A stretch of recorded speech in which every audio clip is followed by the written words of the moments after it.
Yeah.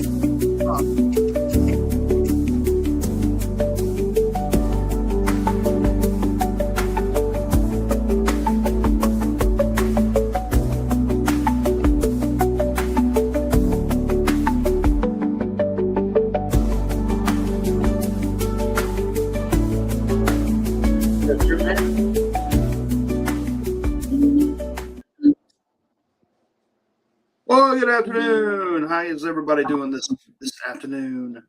And hello, Mama Joe and Barbara, and we got part of our crew here. We got Ben filling in for Clint tonight because he's got a viewing he's going to tonight. So he's going through a lot of stuff. So we need to keep him in your prayers with his vehicle and all that stuff. Just life's hard, right? Life's hard. But tonight we're going to be continuing our talk on our walk through Leviticus, and it's going to get kind of interesting. It seems like it's getting. Are y'all enjoying this so far? I mean, we're past all the slaughtering of all the animals and things for a while, so that's a good thing. Maybe my wife can start listening. She starts it, and then just.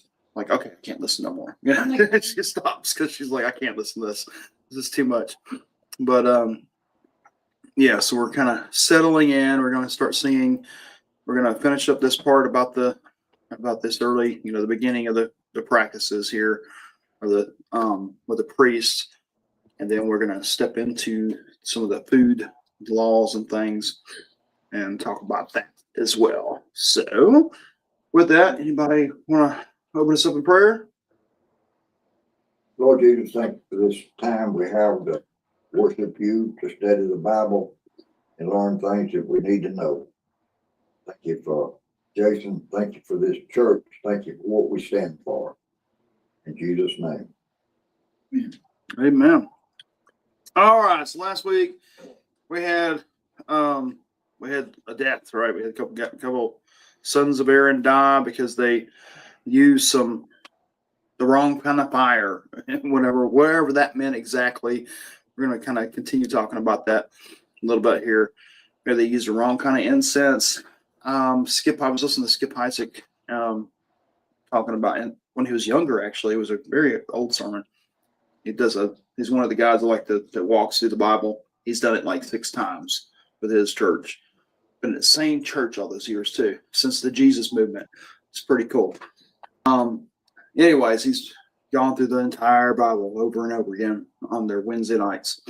And he was talking about that he thinks that they took a coal instead of going back to the altar and getting a hot coal from the altar. This is his speculation, that they just took a coal that was ready there and just lit it right there at the thing, instead of they just didn't do the right process, right?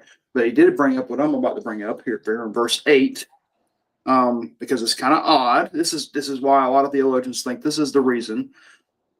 Maybe not so much, or maybe because maybe this is the reason why they did something, brought the wrong kind of fire, wrong kind of practice into it, is because of verse 8 here.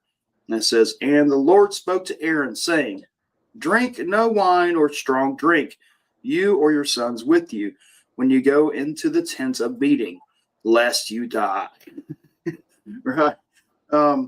It shall be a statute forever throughout your generations. You are to distinguish between the holy and the common, and between the unclean and the clean, and you are to teach the people of Israel all the statutes that the Lord has spoken to them by Moses. So, was this a response? That's the question. A lot of theologians think that this was a response to this action of these 2 young priests. Maybe they were, the process, the ordination's over, so maybe they're partying, they're happy, so they're partaking in a little alcohol, and maybe they got stupid and did the wrong thing. Maybe it's not written there like that. Or maybe it's just God putting it in here as the next step for these priests, saying, okay, now we got this part done. Now, I'm going to tell you, don't drink as priests, especially when you enter the tent. Don't come to work drunk, right? You're responsible for, for the holy things. You're good. And I highlighted there, you are, verse 10, you are to distinguish between holy and the common, between unclean and clean. And you are to teach the people of Israel all the statutes the Lord has spoken to them by Moses. And I think this all goes together, that you're supposed to be pure, you're supposed to be sober minded, right? And not be a drunkard, not bring those things, especially into the practice. And this is why would this be an issue too? Because when you think about some of these practices with the wine and all, wine's a big thing. So you're going to be drinking wine. You can't, like the Catholics today, they can't leave the wine to the next morning, kind of thing. So when they have the wine for their Eucharists, they're supposed to drink the wine, all the wine, and not leave it to the next morning, which is a good principle that we see here, right? Not leaving it to the next morning, kind of thing. Keeping that same kind of manna tradition. But a lot of times they got to watch how much they put out there. And I think a lot of the Catholic traditions nowadays, they only give them the bread for the Eucharist kind of thing, and then the priests do the wine part. I may be mistaken, but I think some of the traditions, some of the churches, they don't do the laity doesn't get the right to have the drink, the blood. Only the priests do that part, and everybody else takes the wafer. I'm almost certain, and maybe that's one of the reasons is because they had all this extra wine. They're trying to make it all, and only 5 people show up, and you got all this extra wine. Oh, we got to drink it all. I don't know. It's just some speculation on my own as well. Anybody? I saw you pondering over there, Steve. Yeah, I'm listening. Okay.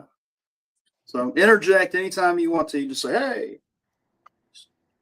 All right. So verse 12. Moses spoke to Aaron and Eleazar and Ithamar, his surviving sons. Take the grain offering that is left of the Lord's food offerings, and eat it unleavened beside the altar, for it is most holy. You shall eat it in a holy place, because it is your due and your son's due from the Lord's food offerings. For so I am commanded. But the breast that is waved and the thigh that is contributed, you shall eat in a clean place, you and your sons and your daughters with you, for they are given as your due and your sons' due. All right, I gotta shut my phone up. This alerting me to everything in the world for some reason. Okay, there we go. All right. So this is all, this is how they sustain themselves, right? A lot of these sacrifices, a lot of these things, they're going to be taking and providing food for their families from this. I mean, they are, they don't get an inheritance like the other tribes do, but their job is serving the Lord, and there needs to be some kind of payment for that. Some people have criticized, especially the modern churches, with these guys getting paid lots of money and stuff, and which I get it. It's like, how much do you pay somebody? I mean, and people, thinking if you're serving the Lord, you should just do it for free, right? But that's an issue too. It's like, well, I mean, if you're going to be completely devoted like these guys are, completely devoted, then you need to, there needs to be some kind of support, right? You need to be supported some way. But like we support missionaries that they give their whole lives to going overseas and serving the Lord in that area and representing Christ in whatever churches that are supporting them. So they need to be taken care of, right? So this is kind of that principle here as well. Verse 15, the thigh that is contributed and the breast that is waved, they shall bring with the food offerings of the fat pieces to wave for a wave offering before the Lord, and it shall be yours and your sons with you as a due forever, as the Lord has commanded. And I had a little insight. I know we talked about the heave and the wave offering. This also listen to Skip. He's talking about the idea of the heave offering. Remember we were talking about it's like more of a vertical up and down heave offering. You're waving it. It's a wave offering, waving it up and down, and that's supposed to be between you and the Lord. All right. So you're sending. So this is a practice and honoring the Most High, right? Coming up to the Lord, and the wave offering was the back and forth, which was representing the people. So it's going for all the people, like the community kind of thing. So right, that was interesting. I was like, okay, cool.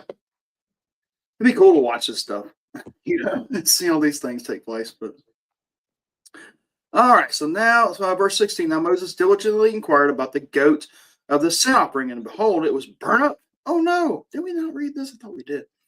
And he was angry at Eleazar and Ithamar and the surviving sons of Aaron, saying, why have you not eaten the sin offering in the place of the sanctuary, since it is a thing most holy and has been given to you, that you may bear the iniquity of the congregation to make an atonement for them before the Lord?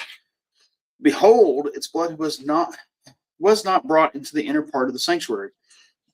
You certainly ought to have eaten it in the sanctuary, as I commanded.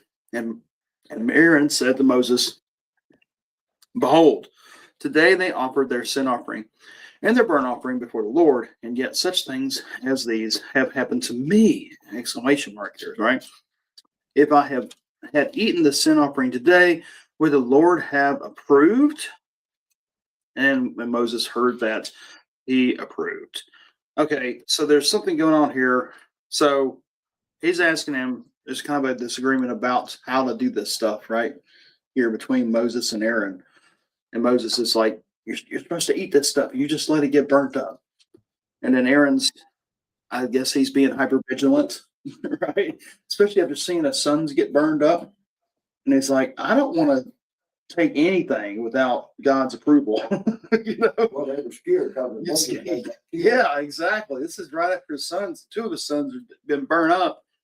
And he's like, behold, today I have offered their sin offering and their burnt offering before the Lord, and yet such things have happened to me. And to me, what's happened to him?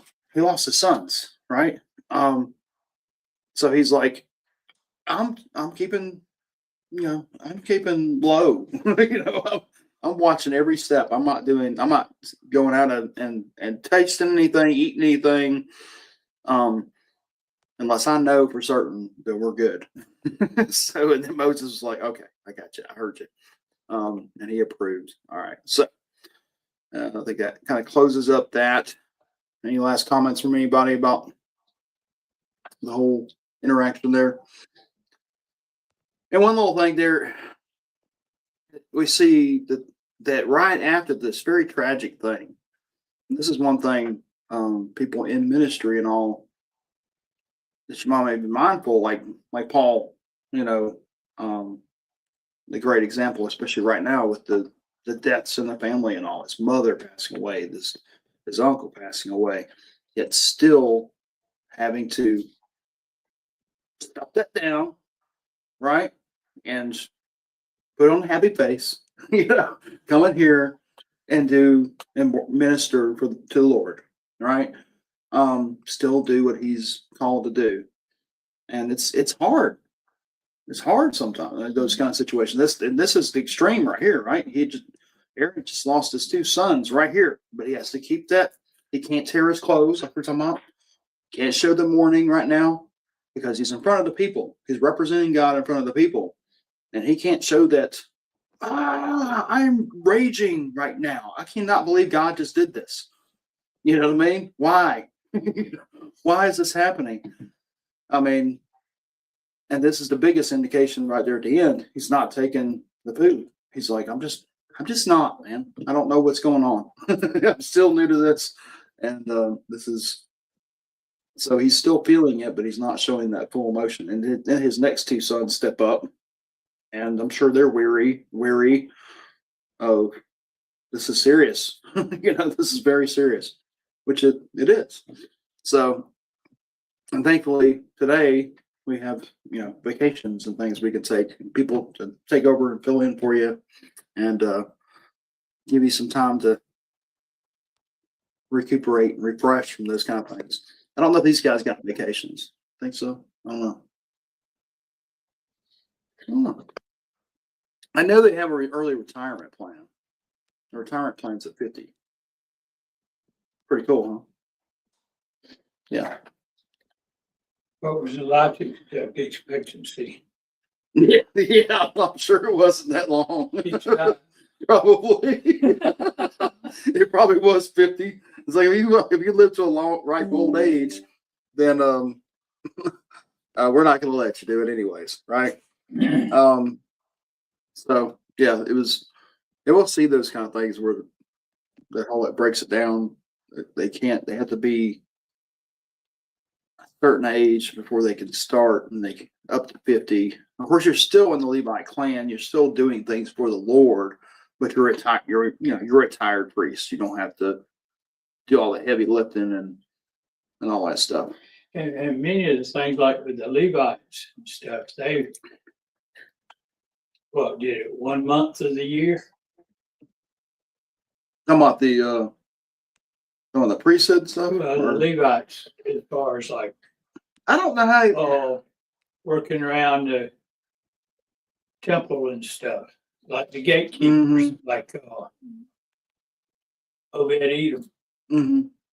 He was a gatekeeper. Yeah. And I think because there's 12 tribes, Mm-hmm. they did it 1 month a year. Well, and maybe we'll see it here. Yeah, like It's more tribe of Dan done some of those tribes were. It's not separated like that. It's you got the sons of Aaron, so that tribe. That's the priests, and then you have certain other tribes that their tribe was doing like they were the carriers of the ark. They were handlers of the cleaners of the dishes and things like that. There were certain ones that packed up the tent. There were certain ones. So each tribe had their special duties, which you see more like in the Chronicles and all too. I'm talking about when they Had the temple. Yeah. They had, like, as I was saying, the gatekeepers. Yeah, I think there was certain tribes that were there were certain tribes that were gatekeepers, and I can't remember. I just recently there's some real good indications, like in Chronicles and all, where it talks about those different families that were doing those different jobs. And maybe we'll run across some here, and I can't remember now. It all gets jumbled up in my brain. It's hard to remember specific.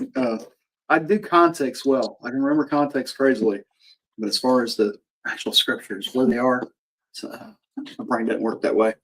But yeah, each of the tribes had their different jobs. I think we saw that back in Exodus as well. Yeah. Mm-hmm. So, but it does morph a little bit. It does change a little bit. We see if you really want to track that, it does kind of morph a little bit. Some of those jobs shift between the families. What group of people were totally in charge? They didn't receive no land, no nothing. That was The Levites, yeah, they're the holy people. They're the family of priests. Of course, not all of them were the high priests, but like we're saying, some of them were the cleanup guys, the cleanup crews. Some are, because they're doing these sacrifices, they need people for different things. So it was a full time. That's what their jobs were. And they did farm. They did get portions of each of the the tribes' land to farm and provide for their families and stuff like that. But for the most part, that was their duties. They were part of the holy people. The holy. So, all right. So, clean and unclean animals in chapter 11. Okay. And the Lord spoke to Moses and Aaron, saying to them, "Speak to the people of Israel, saying, these are the living things that you may eat among all the animals that are on the earth. Whatever parts of the hoof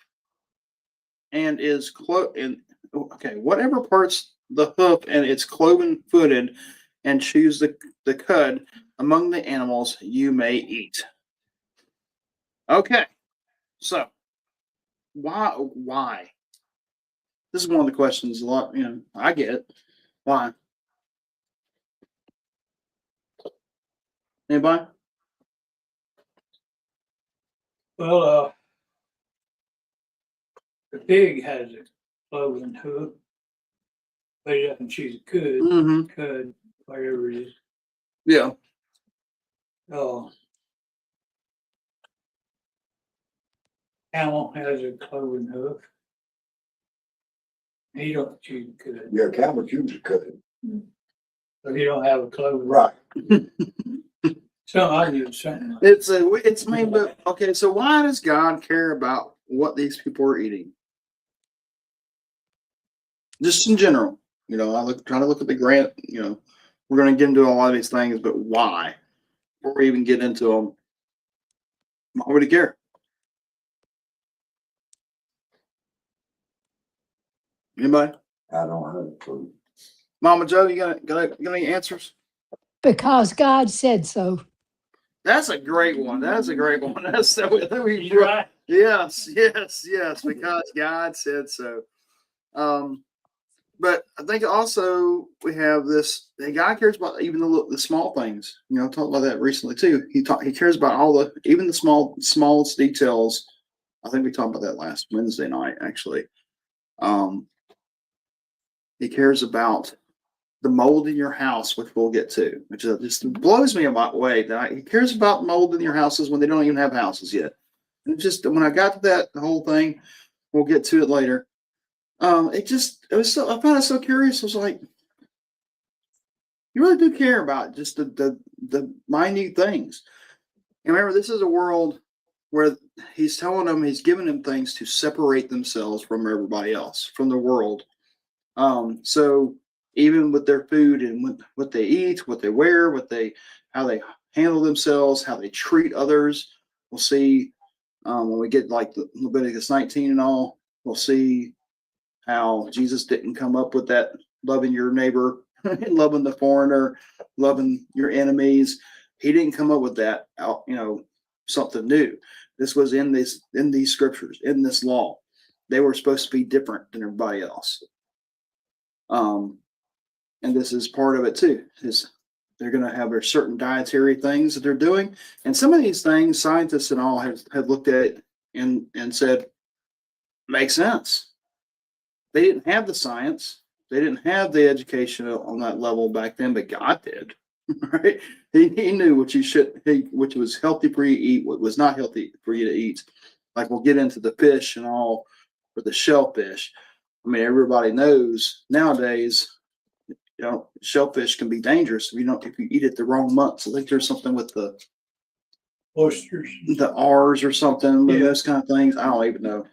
I just trusted that the grocery stores know. Oysters in the month that have hard.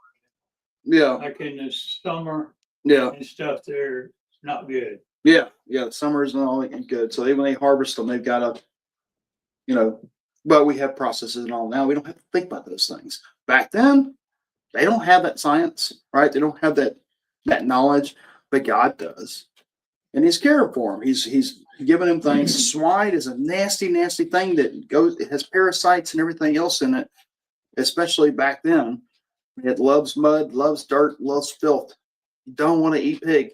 Back then, especially. We like it now, but it's a whole lot cleaner. We don't just, of course, back then, this is very barbaric and lobby weight raw food. And, you don't eat raw pork. It has to be thoroughly cooked, right? Chicken, you got to make sure it's fully cooked. Beef, you can eat it raw if you want to.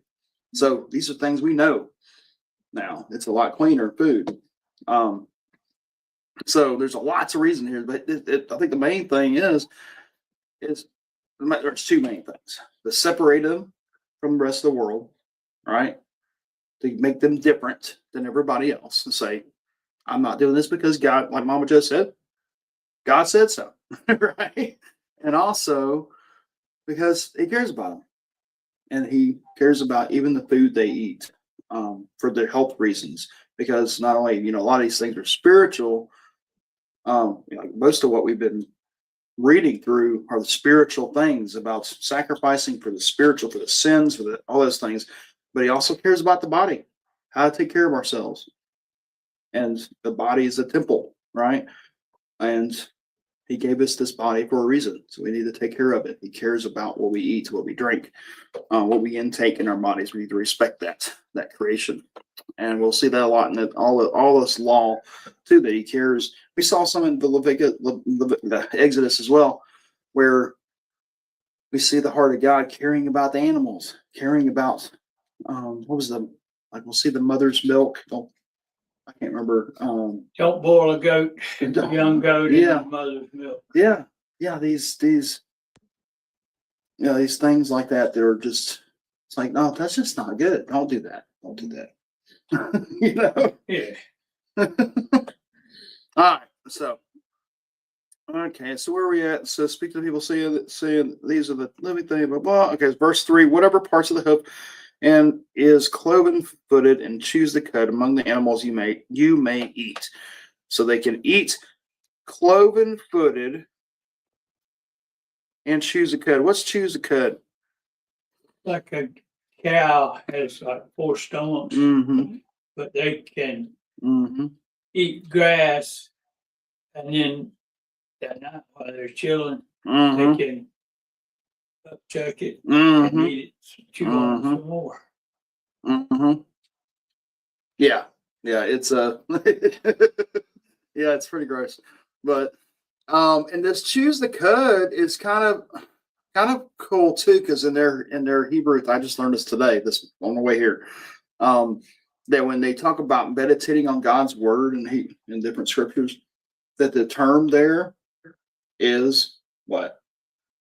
Chewing on the cud. It's taking these scriptures, not just running through them, not just read them, not even knowing to read them, but chewing the cud, taking a piece, taking it, chewing it up, dissecting it, and then heaving it back up, right, and chewing it on it some more, chewing on it and chewing on it and chewing on it. It's a process. So I think that's really cool. Maybe that has some significance of these animals that chew the cud. Do what I tell you to do. Meditate on me. Meditate on my word. Meditate on the things that are good and holy and righteous, right? These animals do the same thing with their sustenance, right? They chew the cud. I don't know. It's interesting. It's probably more scientific than that because God, is taking care of these people. But all right, so choose the cud among the animals you may eat. Nevertheless, among those that chew the cud or part of the hoof or part the hoof, you shall not eat these. The camel, because it chews the cud but does not part the hoof, is unclean to you. So don't be tempted to eat a camel, please. And the rock badger, because it chews the cud but does not part the hoof, is unclean to you. So some kind of badger, don't be eating that badger. And the hare, because it chews the cud but does not part the hoof, okay, is unclean to you. And the pig, because it parts the hoof and is cloven-footed but does not chew the cud, is unclean to you. And pigs will eat everything, anything and everything. They're kind of gross animals, and they really will eat everything. You shall not eat any of their flesh, and you shall not touch their carcasses. They are unclean to you. But you're not supposed to touch any carcasses anyways. It makes you unclean. It's only touching dead things. These you may eat of all that are in the waters, everything in the waters that has fins and scales. All right, so you have fins and scales. So fish lovers, yay! You don't know any catfish Yeah. So you gotta have the fins. You gotta have scales. Whether in the sea or in the rivers, you may eat.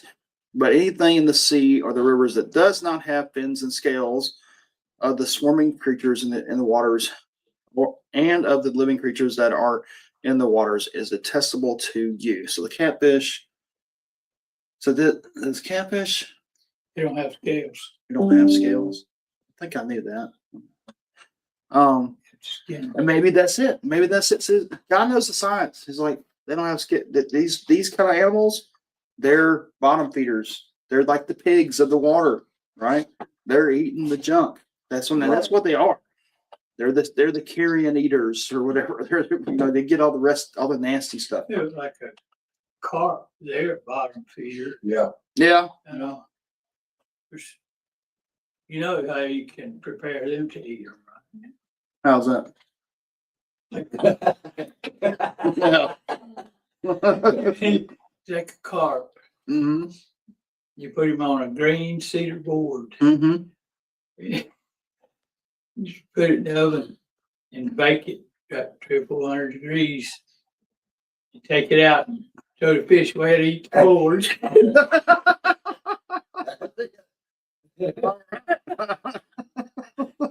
No, it's all that coming. I didn't know that one. That's good. Thank you, sir. Thank you, sir. So maybe that's part of it, right? Is it's the science behind it. These bottom feeders, these different fish, and they eat fins and scales. Fins and scales, swarming creatures in the waters. Don't be eating like eels and things, I guess. But the I don't know. Living creatures that are in the water, detestable to you, you shall regard them as detestable. You shall not eat any of their flesh. Everything in the waters that does not have fins and scales is detestable to you. So that includes like the shellfish, the shrimp, the lobsters, those things. Which I joke, with the girls and all, because they like shrimp. And I was like, that's just water bugs, right? It's literally bugs. And they don't want to hear that. It's like this. But like we've already covered that. That's what they are. They're bugs. If they were on land. They were land creatures. We call them cockroaches or something. It's like you ever look at a lobster tail? It's like a big cockroach tail, or whatever. It's kind of gross. It's like, ugh. I don't know, but it's. People do eat, like we'll get into the bugs in here in a minute. There's certain kind of bugs you can eat, so we'll figure that out too. So verse 13, and these you shall detest among the birds. They shall not be eaten. They are detestable. The eagle, we can't eat the eagle. That's our, it's our nation's thing. The bearded vulture. Why would the vulture? And I think this has a lot to do with the carrion, right? The black vulture, the kite, the falcon of any kind. These are hunters. These are killers, right? Prey animals and carrion eaters. Every raven of any kind, the ostrich, the nighthawk, the seagull, the hawk of any kind, the little owl, the cormorant, the short-eared owl, the barn owl, the tawny owl, the carrion vulture, even has the word carrion there, right? The stork, because they bring the babies, the heron of any kind, and the hoopoe, and the bat. We can include, so we're not too scientific, are we? We got the bat in here. So the bat. Don't be eating the bat. they don't leave too many birds you can. They don't leave too many birds you can eat. It's those, and I mean, if you look at this list, it's like the prey. These are prey animals, and the dead eaters as well. So we'll take that as well. And then we get on to the next verse. Verse 20. All winged insects that go on all fours are detestable to you. All fours or all sixes, I guess. Yet among, okay, so don't eat no winged insects. They just fly around. Yet among the winged insects that go on all fours, you may eat those that have jointed legs. Okay, above their feet, with which to hop on the ground. Of them you may eat the locust of any kind, the bald locust of any kind, the cricket of any kind, the grasshopper of any kind, but all other winged insects that have 4 feet are detestable to you. What do you think? What do you think? And this is all from all these they're part of the same genus or whatever, the same kind or whatever, scientifically, right? They're all like cricket kind of things, locust kind of animals. I don't know. They're if it hops, you can eat it, I guess. You can't eat an ant. You can't eat bees. I guess. I don't know. I guess because it has stingers. Maybe it's got the poison. Maybe it's part of the poisoning aspect or something. I don't know. I don't know. Remember a few years ago, it was a cool thing to eat crickets and all, to eat the those big locusts and all. That was a big thing. It was a big thing with all, like, I think even like The View or whatever, they all had like some locusts or something. And they were, yeah, it was a weird thing. I don't know who was pushing that, but it was really strange. In the Um, tribes of Africa, that's what they eat. Yeah, if Eric was on here, That's all they eat. He'd probably tell you they eat some locusts. They do. So, and I remember going to. I used to have a buddy of mine, Jaime, and he loves Asian food and all. And kind of gave me a taste for it as well. But we'd go to those authentic like Asian stores, markets and stuff. And I remember being in one of those stores and going back here to the back, and they had a cooler, like a deep freezer. And I opened the cooler up by mistake. And they had, meat shrink wrapped containers with these giant, like screeching cockroaches things. I was like, ready to eat. I'm just like, whoa.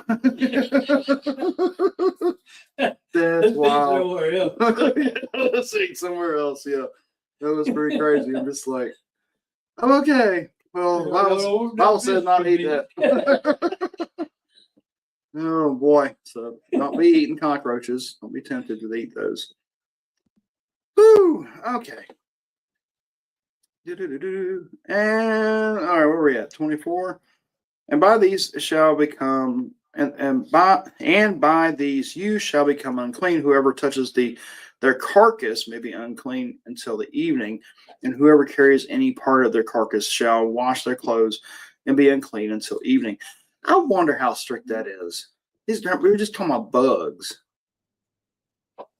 I wonder, because like if you got a carcass of an ant, I bet you we're not that strict. I don't know. Interesting. Well, that could mean all the other things like the birds and the fish. Yeah, well, I mean that we specifically just came off the bugs. bugs. It's like don't be handling don't be handling bug carcasses. Or you're gonna be unclean until the evening. All right, so 26. Every animal that parts the hoof but is not cloven footed, okay, or does not chew the cud is unclean to you. Everyone who touches them shall be unclean. Okay. And I think this chew the cud does not chew the cud. This chewing the cud, what kind of animals chew the cud? I think it goes back to the birds as well, right? What are you saying? Cows, things that are non-violent, right? Are docile animals. I think there's a spiritual element to these things as well, besides the health issues. That these are not violent. They're not predators. They're not dead eaters, right? They're not defiled by eating dead things. So I think that has a lot to do with it as well.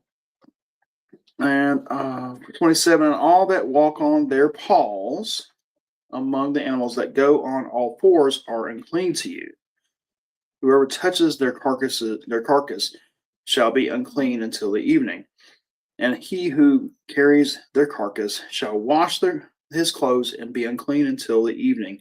They are unclean to you. Okay. So Don't be no dog. don't eat the dog. Don't eat the cat. Yeah. The ones with the paws. Don't be messing with them. Okay. You don't ever see a stray cat around Chinese Stop. I'm not going to talk about that again. Oh, okay. Where are we at? 29. And these are unclean to you among the swarming things, the swarm on the ground, the mole rat, the mouse, the great lizard of any kind, the gecko, the monitor lizard, the lizard, the sand lizard, and the chameleon. These are unclean to you among all that swarm. They swarm. Interesting. Mine says creep. Creep. Yeah, that sounds like a better word. Why did the ESV use swarm? That's not, whatever. I think that's a better translation there on that one. Whoever touches them when they are dead shall be unclean until evening. So don't touch these dead things. Anything on which any of them falls when they are dead shall be unclean, whether it is an article of wood or a garment or a skin or a sack, any article that is used for any purpose. It must be put into water, and it shall be unclean until the evening, and it shall be clean. And if any of them falls into any earthenware vessel, okay, all that is in it shall be unclean, and you shall break it. Okay, why would you break it? This is specifically the earthenware vessel. So you can't use it again. Yeah, but why? Why are the earthenware? What's wrong with the earthenware? The animal fell into it. I think this is because the earthenware it's porous, right? You're talking about pottery, right? And it's porous. The things that that you cook at, you never get it completely clean if you're using pottery. You're using earthenware, it never gets completely clean. So yeah, if you get something unclean, spiritually unclean in it, it's useless. You can't use it anymore. And we'll see that differentiation here.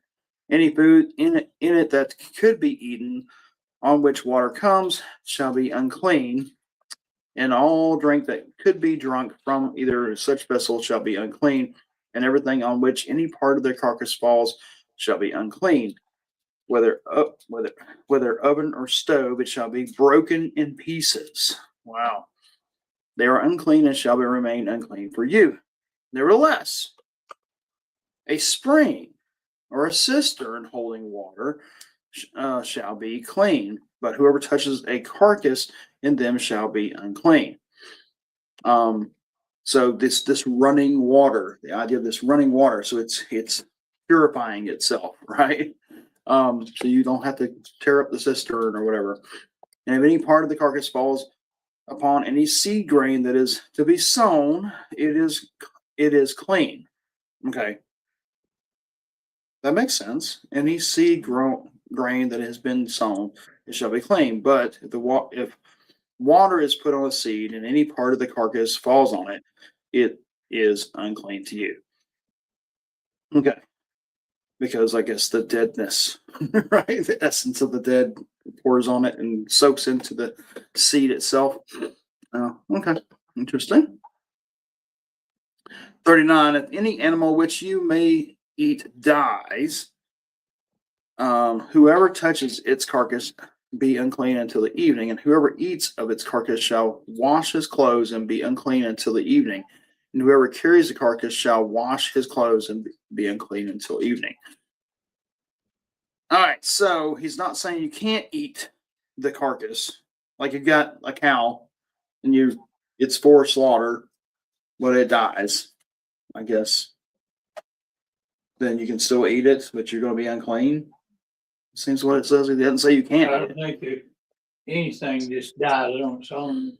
So it. I know, that's what I'm trying to say here. So if any animal which you may eat dies, whoever touches it in the carcass may unclean it. Even whoever eats of its carcass shall wash his clothes and be unclean until evening. So it's still saying they can eat of it to survive, I guess. Probably not really great, but so that's interesting. But you're going to be unclean. You got to go through the cleaning process, right? Every swarming thing that swarms on the ground is detestable. It shall not be eaten. Whatever goes on it, whatever goes on its belly, whatever goes on all fours, or whatever has many feet, any swarming thing that swarms on the ground, or creeping thing, I guess, maybe is that the word there? You shall not eat. I wonder why is this swarming thing? I don't like that, ESV guys. What's up? For they are detestable. You shall not make yourselves detestable with any swarming, creeping thing that creeps and swarms, and you shall not defile yourself with them to become unclean through them. So don't eat no centipedes, or I think that includes those kind of things with the many legs and the millipedes and the and the snakes. That includes snakes, worms. I mean, what else? All kinds of things that do. Just I don't think in our modern culture we're going to really eat anyways. For I am the Lord your God. Consecrate yourselves, therefore, and be holy, for I am holy. Right? And that's what the idea. What does holy mean?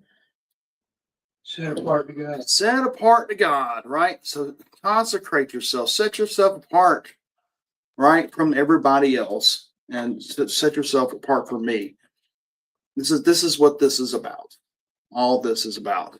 The rest of the world is doing all these things, whatever they can get a hold of. They're eating, survive, right? And then you'll see this even today, like Barb was talking about, like in Africa and different places, India, China, different places where they're poor. They don't have.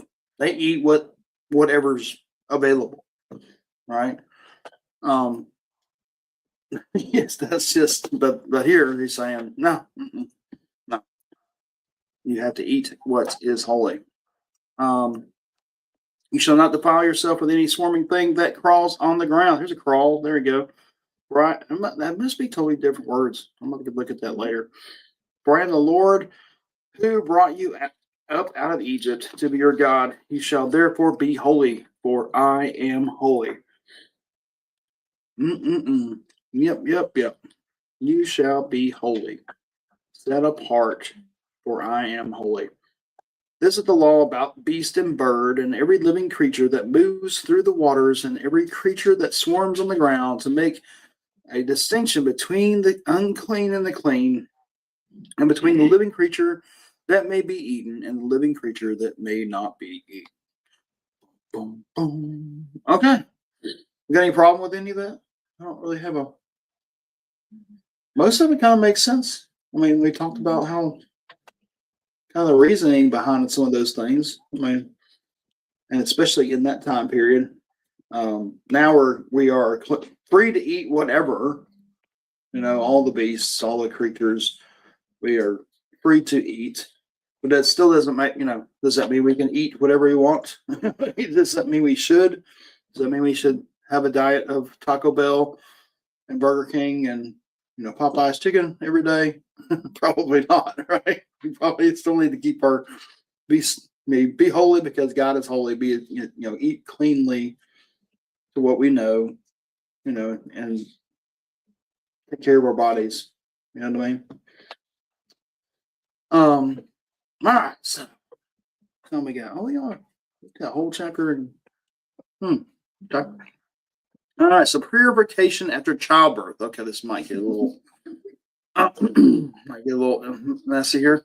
So the Lord spoke to Moses, saying, "Speak to the people of Israel, saying, if a woman conceives and bears a male child, then she shall be unclean 7 days." So she's unclean for 7 days.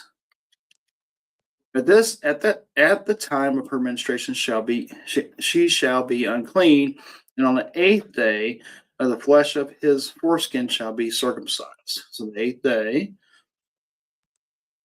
with the circumcision, right? Then she shall continue for 33 days in the blood of her purifying. She shall not touch anything holy, nor come into the sanctuary until the days of her purifying are completed. But if she bears a female child, then she shall be unclean 2 weeks, as in her menstruation, and she shall continue in the blood of her purifying for 66 days. I'm the guy. I don't know about all this. I'm sure that's really good reasoning for all this. And this has definitely changed with science and with new technologies and new processes and everything else. This is not necessary as it was back then, I guess. Right? And why the difference between the male The female child? Any guesses? Anybody? Let's see what y'all think. I have no idea. I have no idea. Anybody else out there got any idea? Let's see what this enduring word says. Let's see what they say about this. Okay, so if anyone can see the born male child, then she shall be unclean for 7 days. After giving birth to a male child, the mother was considered ceremonially unclean for 7 days. The boy was then circumcised on the 8th day. We got that. Thank you. Mary, the mother of Jesus, brought him to the temple on the 8th day after his birth. Luke 22:21. Jesus fulfilled the law in every respect, including the circumcision on the 8th day. Okay. But I was just trying to figure out these other things. That's a good question. Huh? What's the difference between a male and a female being born? One a week and one 2 weeks. I don't know. I don't know. Okay, let's see here. This is about circumcision. Yeah, they kind of just skipped over those. Let's see if we can skip down here. Then she shall continue the blood in the blood of her purity 33 days. Okay, let's see what this says about this. So I really don't understand what they're talking about there. I don't remember. Maybe we skipped over it like really fast over it last time too. Me and Eric went through it. When a son was born, a mother's ceremonial uncleanness lasted an additional 33 days for a total of 40 days of ceremonial impurity after giving birth to a male child. There were several reasons for this, but one important reason was to give an Israelite mother an ancient equivalent to the modern maternity leave. Okay, that makes sense. Her ceremonial uncleanness relieved her of many social obligations. Mothers welcomed these days of rest, seclusion, and bonding with their newborn. Okay, so that's, and some of these things, I have to admit, some of these things we, especially the modern theologians and commentators and stuff, will look at these things and find a way to make it seem like it's, pleasant. It's a great thing, and equivocate it with, and sometimes I'm like, oh, okay, that makes sense. And sometimes I'm like, is that really what it was? Is this really what it was about? Or I don't know. Maybe. Let's see here. In the law of the ancient Israel, blood and sacred associations, it was understood that the life of a being was in their blood. Loss of blood can mean the loss of life. The blood of menstruation made a woman ritually unclean. Even animals had to be bled in a certain way in sacrifice or slaughter. Since childbirth is always associated with blood, it makes sense that there was a special ritual purification after childbirth because life is in the blood. Leviticus 17:11. The loss of blood requires some purification to acknowledge the sanctity of life. Well, we're not going to get hung up on this, but what is it? Hold on. Where's it at? I just saw female birth. Where'd it go? But if she bears a female, if she bears a female child, then she shall be unclean for 2 weeks. The time period for each phase was double that was required when giving birth to a son. For the birth of a daughter, a woman was unclean for 14 days, followed by 66. The mother of a female child received double of the ancient equivalent of maternity leave. On the purely physical side, it will bear close and reverent consideration, providing as it did for the perfect repose. What? You're speaking gibberish. Okay. Maybe just a more bonding time because it is a female. Maybe in their mind they thought. I don't know. I don't know. I have no idea. All right, we're gonna leave that alone. Unless somebody has a good explanation, I don't really know. We just know there is that part of the blood, the life blood being gone, so they need that purification time. We see that in the law during menstruation. The woman is seen as unclean, so they can't go to temple, they can't do those things. And positive side, we put the commentator put a positive twist on this, saying, hey, they enjoyed the time off. So maybe that's, culturally, they probably did. I mean, today, you try pushing that kind of law on people, on women, I think we might have riot. We might have some big protests. Might have some problems. You can't go to church today, honey. Sorry. Okay. Let's try to finish this up real quick on verse 12. I mean, this chapter 12. Verse 6, and when the days of her purifying are completed, whether for a son or for a daughter, she shall bring to the priest at the entrance of the tent of meeting a lamb, a year old, for a burnt offering, and a pigeon and a turtle dove for a sin offering. And he shall offer it before the Lord and make atonement for her. Then she shall be clean from the flow of her blood. This is the law for her who bears a child, either male or female. And if she cannot afford a lamb, then she shall take 2 turtle doves and 2 pigeons, one for the burnt offering and the other for a sin offering. And the priest shall make atonement for her, and she shall be clean. Okay, so there's a special purification process because of this bloodletting, and clean, being holy, being clean is an important thing to God. It doesn't mean you're condemned, right? It just means there's a process we have to go by to get ourselves right. If you mess around with a dead animal, maybe that's your job. That's I'm a dead animal cleaner upper guy. You're probably gonna, take a lot of time to, you get really used to that ritual of getting clean after cleaning up. Like those 2 that had to come in and remove the body. Back in the chapter 10, or 2 of the cousins had to come in and remove the body. Guess what? The bodies of their cousins. Guess what? They're unclean. And they got to go off for 7 days or whatever and make sure they're cleaned up. Right? So, all right. And then we're going to get into the leprosy stuff. Cool. Very cool. Laws about leprosy. And when you're talking about leprosy, this is more than just it's a very general term for skin diseases, for rashes, for things like that.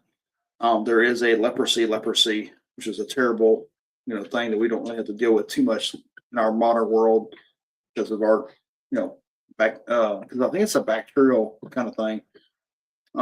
So we have cures for that kind of thing, but it would definitely be gross and keep you out of the community. It's pretty tragic, but and we'll check out. Maybe we'll kind of talk about how awesome it is, especially exposing here in the Jewish mind of how horrible the leprosy, people with leprosy were in the culture, that Jesus actually walked up and actually touched these people. So when we read through this, we'll see, oh, this was a big deal. And this would have shocked people looking on to see this rabbi coming up and not only talking to these people that were shunned by society, but actually touching it. This was a no-no. You don't do this because you're going, that makes you unclean for, for a very long time too. Right. So there's a whole process to all this stuff of getting clean from this as well. All right. So we are done for the day. Shift this back over here where I can see it. And any last words? Any last comments? Barbara? No, I don't think so. You don't think so?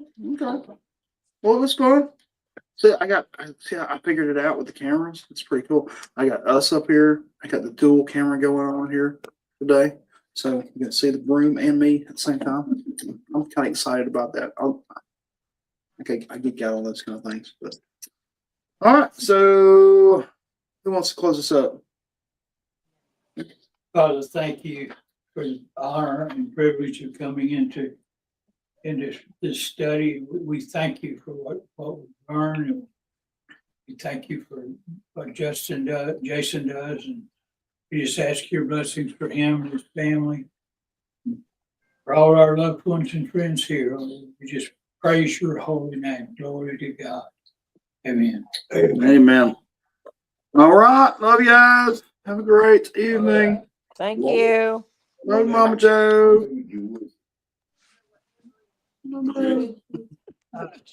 Good night. Good night. Night.